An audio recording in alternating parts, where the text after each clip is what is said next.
So happy Sunday, and today's actually a new moon, and we're in Virgo season. So I wanted to take some time on this Sunday and do story time Sunday with the Gene Keys. And we just left the 64th Gene Key, the 64th gate. And so I really wanted to talk about that. You've probably seen some of my posts throughout the week just as we hit each line in the key. And now that we're actually about to move into the 47th key, I wanted to take the time to talk more about the 64th. And when it comes to talking about the Gene Keys, right, we have the shadows, we have the gifts, and then we have the cities. And I think it's really important to remind everyone that shadows are not to be seen or experienced as bad in the general sense of what bad means. The shadows are not bad, they are an experience. They are the raw human experiences that we're all here to have, and they are just the catalyst to the experiences of the higher frequencies that we're going to experience as we work through our shadow states, as we work through the raw human emotion of each shadow state. And the shadow of the 64th Gene Key is confusion. And as we move through confusion, as we allow ourselves to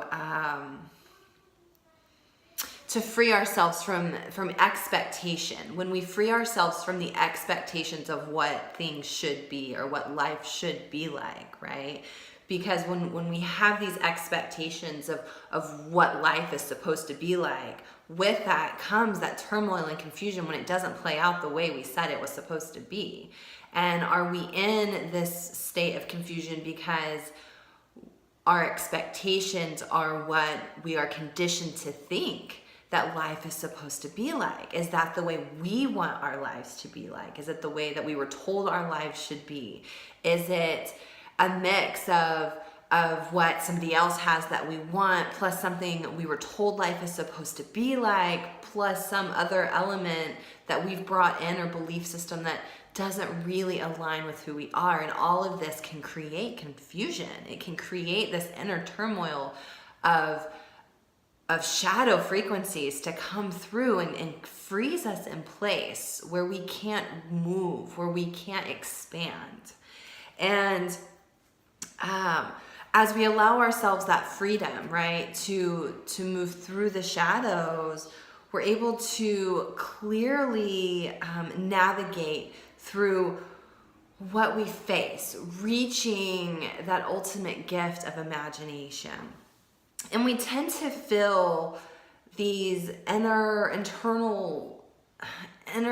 needs. We tend to identify with anything that might come up with us physically, emotionally, or maybe even mentally. We have this habit of thinking with our emotions, of feeling with our emotions. And I mean, obviously we feel with our emotions, but like we make decisions through these emotions sometimes, which can bring in this confusion because we're making these decisions that are not in alignment with our types, right? Or our authorities. If you take it back to the human design, we all have a specific way we are to enter situations and make these decisions. And when we step out of alignment with those frequencies, we tend to cause confusion. And we also have this tendency that when we do get caught up in this confusion, we may get lost in our self-doubt and unsure of something that we were so previously sure about. We knew it was the way, we knew it was the answer, but now we're not sure. We're getting lost in this confusion, we're getting lost in this turmoil. And the confusion can show up in a couple different ways.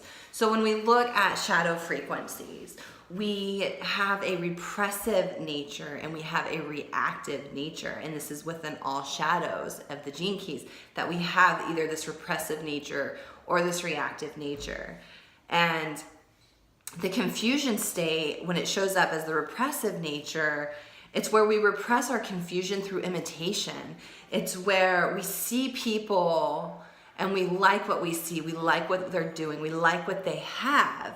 We do what our parents did. We do what our friends or our family members do because we see it. We imitate it because it looks normal. It looks right. We aren't really focused on what feels good to us. We just see it. We do it, right? And so that's part of the repressed nature. We don't allow ourselves to feel our feelings.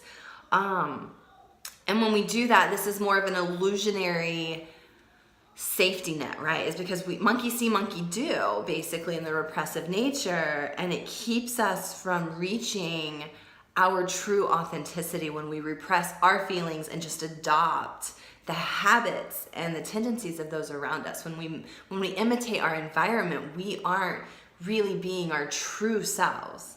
And so that's more of the repressive nature, and we see people do that. Now, when we talk about the reactive nature, when you think about reactions, right? Sometimes people just react, right? It's just very in your face sometimes. And that's where the reactive nature comes from. And this is where we find those humans who cannot repress their emotions. They cannot have pain at a surface level.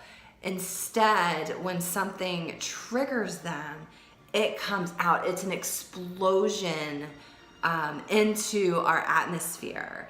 And this is where you see those kinds of people who might be abusive in a relationship, any relationship, not just a romantic relationship, but you have these friends sometimes who are they don't seem to pause. They don't have that pause factor to think before they react to something. And so they might snap at you out of nowhere, or you may find that they take advantage of you. And this could be friends, families, it could be a romantic partner, it could be a business partner. But it's these people that cannot hold things beneath the surface. And so it's always a fire, fire, fire, and they're just throwing nonstop at us. And it's those who are so irate at the repressed type, right? Because at the repressive type, we're kind of trying to meet status quo when you're in a repressed state. You just want to get to where everybody else is. You don't want to rock the boat. You just want to get even. And with the reactors, right, with these that have the reactive nature, they kind of resent status quo, man. They almost resent life itself. And so everything is an issue. Everything is drama. And they want you to know it. They just seem to maintain this revenge on life in a way. Now, despite all the suffering and despite how we feel and experience the gifts, right, or these shadows, should I say, the solution isn't really all that hard because the suffering is really just an illusion of the confusion. It's just an illusion of what we're experiencing. Excuse me. So once you allow yourself the time and the space to willingly feel that pain, right? So we're not repressing it, we're not shoving it down, and we're not throwing it back at anybody and everybody we can as soon as it hits us. As soon as we allow ourselves the time and space to feel that pain, to navigate that pain, we can see the loop that we've trapped ourselves in, this never-ending loop of confusion and getting trapped and getting stuck and not getting that feeling that we're actually moving somewhere, right? And as you free yourself from this loop, as you free yourself from the status quo or the imitation or maybe even the aggression, right, of the reactor, you allow your frequencies, your vibrations to rise. And you allow your mind to paint this beautiful imagination of what life really can be like. And that is the gift of the 64th gene key, is imagination. And imagination is born of confusion. Only when you embrace your confusion and not feel the need to change it can you finally break into your imagination. And your pain and your experience can now be expressed through art.